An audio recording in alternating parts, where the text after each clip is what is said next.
Good day, folks. This is Greg Judy at Green Pastures Farm. We're on the, so we got 1, 2, 3. We got 3 more moves on this farm. And we'll be moving them back onto the other end of the Judy farm. We're on what we call Jan's farm. Boy, these cows are fat. Golly. It's March 18th. Yeah, they're really starting to show. We're about 3 weeks, not even that, 13 days from April 1st, or give or take a day or two. We're going to be having some calves here, and a lot of them. I think Isaac counted the other day, there was 43 immediate. I mean, they look really immediate. They're starting to get spongy on the back. So we're just hoping they hold off. There's always a few cows that'll calve early. And, you know, you can still get some cold weather at the end of March. I have seen it snow in April. Not very often, but occasionally it will. And we don't want to see that. So what they did is they gave them a little piece of this stockpile over. It's pretty well shot. I mean, there's not hardly any green left in it. But it's funny, the cows are going through and picking it out. And if you look real close, well, they've been on it. You've already seen where they've taken the green.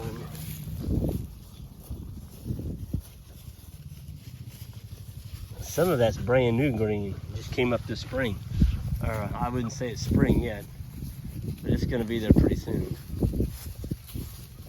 So we're feeling a lot better about our growing conditions now. It hit 75 today, and we've got 7 bales left over there.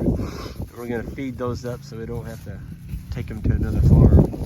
The boys are giving them today or tonight we gave them, there's probably an acre maybe, yeah, close to an acre of stockpile here. And then they unrolled the 2 bales. I think there's 267 head in here. And they're doing a good job. But the body condition on the cattle for coming out of winter, this has been the best they've ever looked. We don't have the lice that normally we get. I mean, there's a few cows in here. I've seen a few that's got a few spots of lice where they've taken the hair off the neck in spots. But typically we'll have, you know, 15 or 20 like that. And I mean, you gotta look hard to find one. I saw one earlier. Most of them have all their hair. And I was talking to somebody else up North Missouri, and they were the same way. They weren't having a lot of lice issues this year either. I've seen it where it'll hit, you know, 25-30%. And we don't doctor it. We don't put anything on it because not usually, every single year, by the 2nd week of April, 7th to the 10th, it gets hot. And when it does, the lice are just gone and the hair grows back in 5 days. So we're not gonna go out there and pour Ivomec on them. Or get them up and spray some kind of insecticide all over them. And you know, all you're doing is weakening the immune system on your cow. And you got a bunch of pampered cows out there that expect you to do that every year, or they're gonna die on you. Or they'll get thin, maybe not die. Look at this manure pad. This is a brand new one. Man. Oh, golly. That's just the prettiest sight in the world, folks. You know, there's our first fly of the year. Can't have a manure pad on a hot day without a stinking fly. There's one. But if you take your foot, I'm gonna take your foot and open that up. Look at that. Oh man, looks like pumpkin pie. Just need a little whipped cream on there. Good to go. It's perfect. Absolutely perfect. That's what we're looking for. So we're looking for perfect cow pats. And that's gonna tell us that our cows are putting on weight. They're growing a calf inside themselves. A good healthy calf. You got to remember, folks, in the last 60 days before they calve, about 80% of that unborn calf is grown the last 60 days. So if you limit your cows 60 days before they calve, you can expect to have calving issues. You may get the calf out and they may have the calf, but a lot of times you'll end up with pink eye, pneumonia, just all kinds of health issues, scours, you name it. It's just because the calf didn't get what he needed when he was in the cow's reproductive tract. So, you know, you got to feed that baby calf in there. And if the cows aren't getting what they need to eat in that last, 60 days, you may come out with some stunted looking calves, or, calves that just aren't real robust. And I like to see a calf up and going, pretty quick when they're born. I don't want the thing looking like it's lethargic and it can't hardly get around. That's a calf that came out of a cow that may not have had enough to eat. But you can tell which is better right now, and it's definitely the hay. The hay's better than our stockpile. They're going after it. But, this stockpile's been grazed. It was grazed probably around 80 days ago. You can tell it. I mean, the green's pretty much gone. But they can still do pretty good on it. They do better if you give them just a little bit of dry hay. It needs to be fairly good hay. You don't want just junky hay. And there is a difference in hay bales, folks. My suggestion, a lot of people get this question, is how do you know if you got good hay when you go to buy it? Because you're buying it in the summertime. If he's got it already rolled up in a roll, you don't know when they baled it. But typically, the earlier in the growing season that it's baled, preferably the end of May, first week or two of June, that's really high quality hay.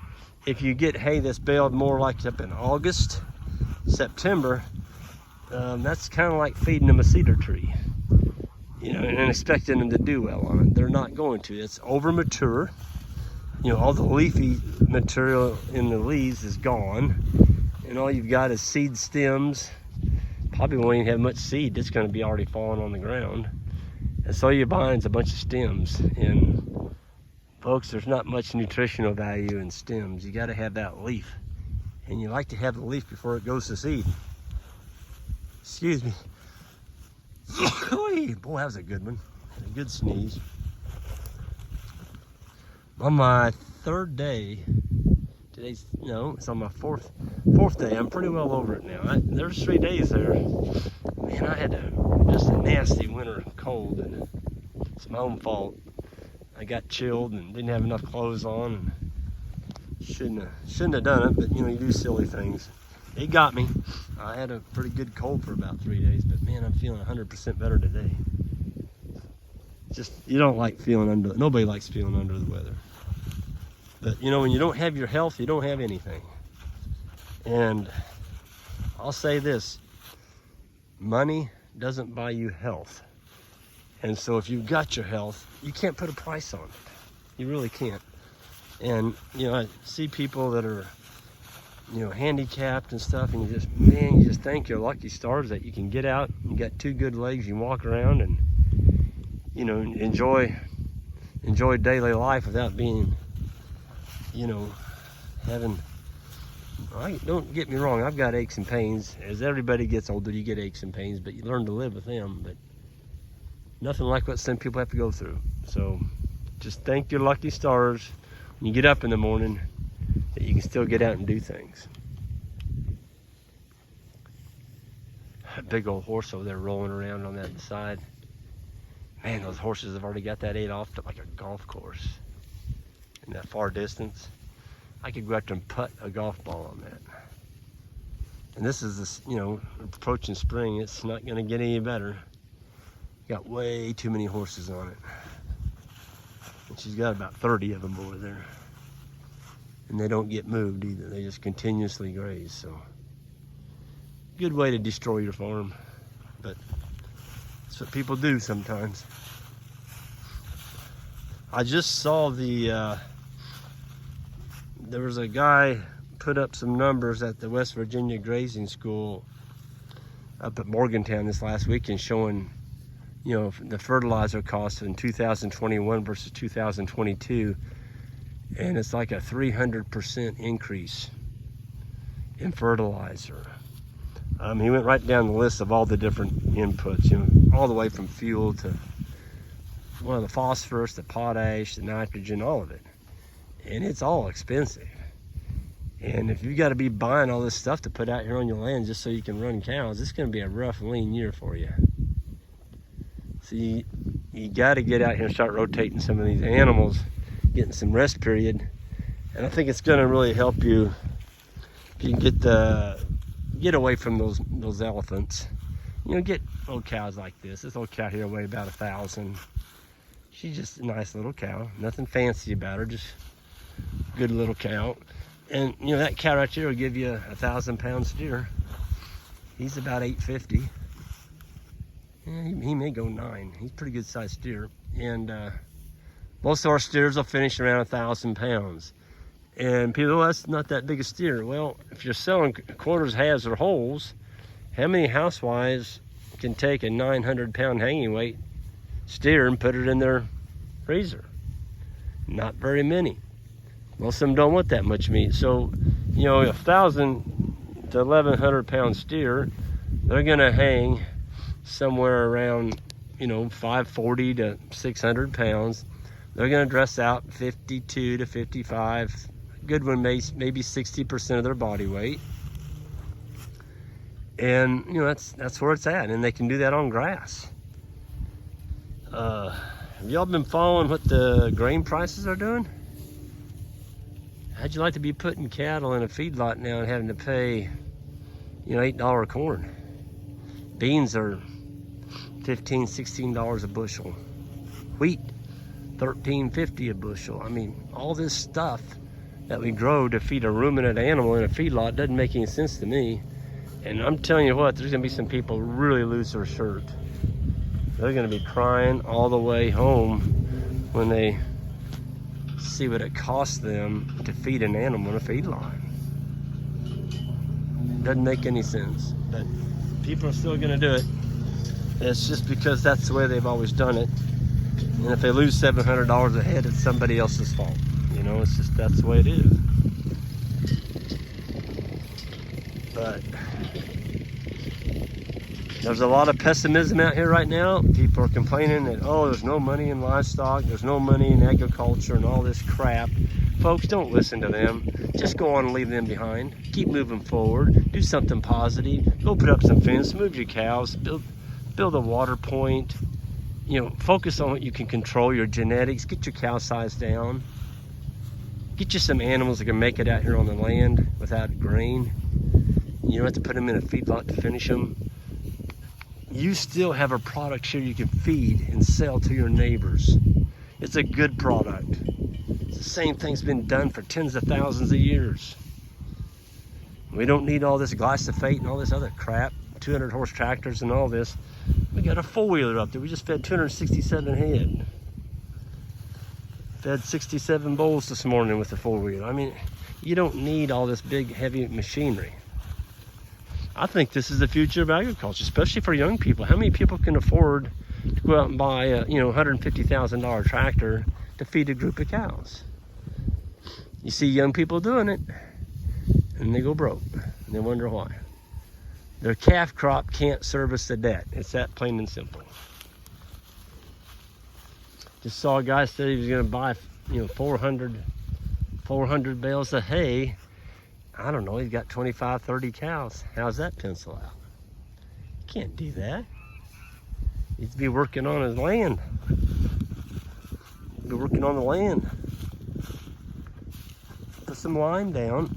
You're growing broom sedge. You put some lime down.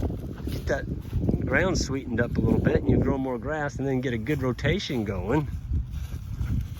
Get the right size cows out there, and then you're doing well. That's the secret. Let the cows work for you. You don't work for the cows. So with that, I'm going to go ahead and sign off here. It's a beautiful day in March, and we're going to go and enjoy the rest of our evening. Everyone have a good one, and we'll see you next time. And hit that subscribe button down the road. And oh, one last thing. there's still, I think we got around 100. Got around 100 of those steers left that'll be sold in June and July. And they're gonna be 500 pounders. And they're grass genetic, they're the right size, what we were just talking about. They're not those monsters. They broke the hot wire, they've had their first round of shots and weaned. They're ready to go to grass. So with this inflation skyrocketing, your money's getting worth less and less every day, put it in something that's real.